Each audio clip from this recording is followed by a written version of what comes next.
کچھ معلوم نہیں ہے، تعلیم مصطفیٰ تو معلوم ہی نہیں ہے، جا کر کے اس پر پتھر ریزی کر دیں، اسے مار دیں، اسے قتل کر دیں، اور معاملات کہاں سے کہاں بڑھ جائیں۔ یہاں دیکھیے تعلیم سیکھیے مسلمانوں، یہاں دیکھیے وہاں پر یہودی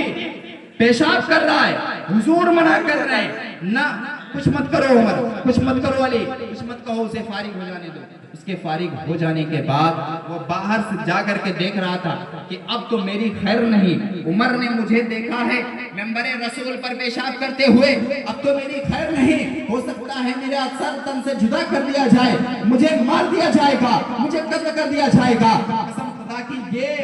ہیبت، یہ خوف، یہ ڈر اس بندے کے اندر موجود، اس یہودی کے اندر واقعی ایسا ہی ہوتا۔ لیکن میرے حضور نے کیا تعلیم دی، میرے مصطفیٰ نے کیا تعلیم دی؟ اس کے جانے کے بعد حضور نے کہا اے صحابہ اٹھو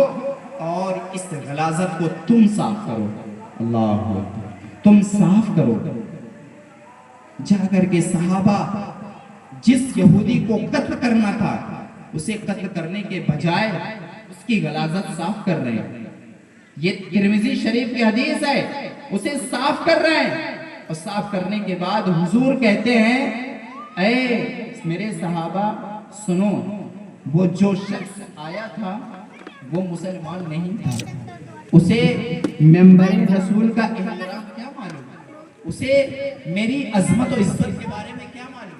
وہ کیا جانتا ہے، وہ تو میرا کلمہ نہیں پڑھا ہے نا، وہ تو مسلمان نہیں ہے نا، اسے کیا معلوم۔ اس لیے اگر تم اسے قتل کر دیتے تو کل اللہ کے ہاں تم سے سوال ہو جاتا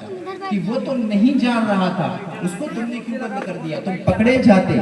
اگر وہ مسلمان ہوتا پھر وہ ایسی حرکت کرتا تب تو بات سمجھ میں آتی، لیکن وہ تو مسلمان نہیں، یہودی تھا۔ ذرا سوچیں، ہمیں اس زمانے میں 1400 سال پہلے یہودی ہمیں اس وقت ابھارتے تھے، اکساتے تھے، لڑنے پر مجبور کرتے تھے۔ آج بھی ہمیں لڑنے پر مجبور کیا جا رہا ہے، آج بھی ہمیں اکسایا جا رہا ہے کہ مسلمان اکسے، مسلمان بھڑکے، پھر ہم اپنا وار کریں۔ وہی سیاست، وہی راجنیت، وہی پالیسی جو یہودیوں کی تھی وہ آج ان کی بھی ہے ہمارے ساتھ۔ اس لیے مسلمانوں مصطفیٰ کی تعلیم کو یاد کر لو، میرے مصطفیٰ نے جو تعلیم دی اسے یاد کر لو۔ جس وقت میرے نبی نے منع کیا، غلاظت صاف کروائی، صحابہ کو سمجھا دیا، یہ ماجرا یہودی دیکھ رہا تھا، دیکھتے دیکھتے اس کی دل کی دنیا بدل گئی، فوراً آ کر کے دامن مصطفیٰ پہ قدموں میں، حضور کے قدموں میں آ کے گر کے کہا اے محمد، اس سے بہتر دین میں نہیں دیکھا، مجھے دامن اسلام میں داخل کر کے کلمہ لا الہ الا اللہ محمد رسول اللہ۔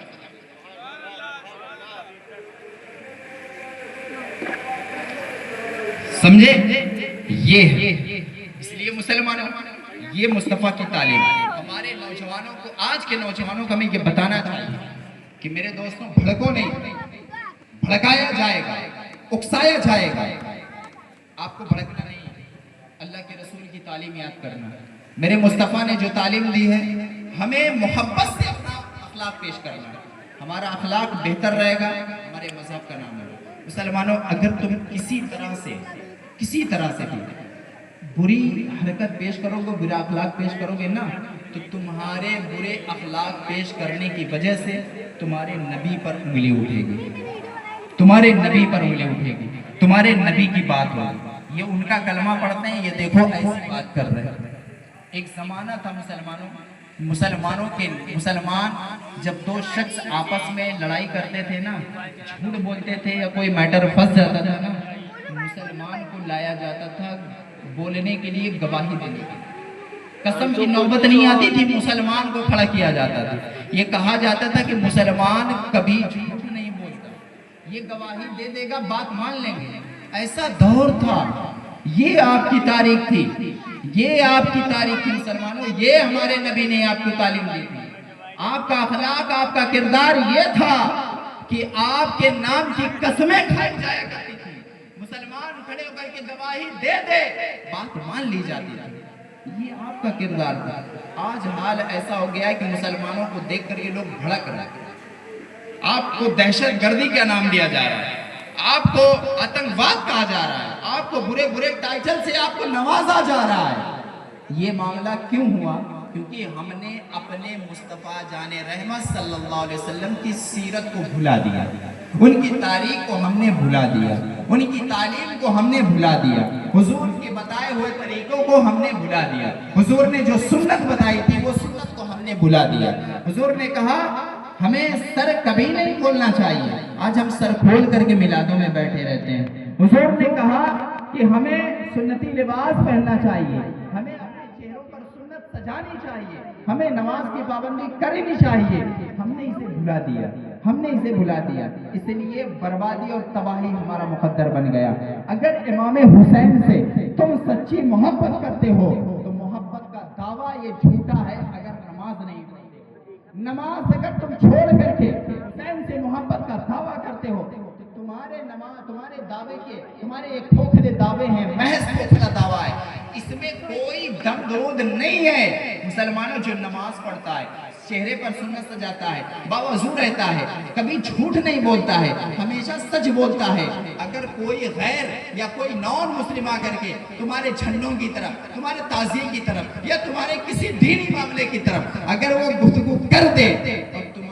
میں کا کوئی پرہیزگار آدمی، تم میں کا کوئی متقی اور پرہیزگار نماز روزہ کرنے والا آدمی صرف کھڑا ہو جائے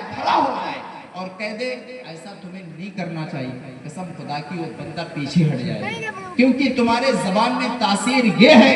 تم نے کبھی جھوٹ نہیں بولا تو تمہاری بات مانی جائے گی، تم نے کبھی حرام نہیں کھایا تمہاری بات مانی جائے گی، تم نے کبھی غلط کام نہیں کیے تمہاری بات مانی جائے گی، تم نے کبھی بیاج پہ پیسے نہیں اٹھائے تمہاری بات مانی جائے گی، تم نماز کے پابند ہو تمہاری بات مانی جائے گی، تم روزے کے پابند ہو تمہاری بات مانی جائے گی، تم پرہیزگار ہو تمہاری بات مانی جائے گی۔ وہ لڑکے، وہ نوجوان جو روڈوں پہ بیٹھ کر کے پب جی کھیل رہے ہیں، اذان ہو رہی ہے، موبائل تک نہیں بند ہو رہا ہے، وہ جا کر کے اسلام کے جھنڈے کی حفاظت کریں گے تو جھنڈے کی حفاظت ہوگی؟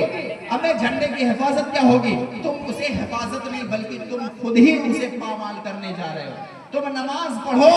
تمہیں کہنے کی ضرورت نہیں پڑے گی کہ میرے اسلام پر کوئی انگلی اٹھائے، تمہیں کہنا نہیں پڑے گا مسلمانوں۔ جس طرح آپ نے دیکھا نا حضرت عبد المطلب نے کیا کہا، میرے اونٹ مجھے دے دو، میں اس کا مالک ہوں، کعبے کا جو مالک ہوگا اس کی حفاظت کرے گا، ابے جھنڈے کا جو مالک ہوگا اس کی حفاظت وہ کرے گا، تعزیہ جس کے نام کی ہم مناتے ہیں اس کی حفاظت وہ خود کریں گے، اس کا معاملہ وہ خود دیکھیں گے۔ ہمارے اندر کیا ہے، ہماری کیا بساط کہ ہم کعبے کی حفاظت کر لیں، ہماری کیا بساط کہ ہم پرچم اسلام کی حفاظت کر لیں۔ ابے پرچم اسلام کی حفاظت تو وہ شخص کرے گا جو پرہیزگار ہوگا، جو متقی ہوگا، جو نماز روزہ پڑھ کرنے والا ہوگا، جو سچ بولتا ہوگا، جو جھوٹ سے پرہیز کرتا ہوگا، بیاج پہ پیسہ نہ اٹھاتا ہوگا، زنا سے بچتا ہوگا، چوری سے بچتا ہوگا، وہ شخص پرہیزگار شخص، اس کی زبان کی تاثیر ہوگی، اس کی زبان کی تاثیر نہ ہوگی۔ جو غلط کام میں ملوث ہوگا، جس کے آنکھوں سے، جس کے نظروں سے اپنے ماں بہن، اپنی بہنوں کی آبرو بھی سلامت نہیں ہے، جس کے نظروں سے اپنے محلے کی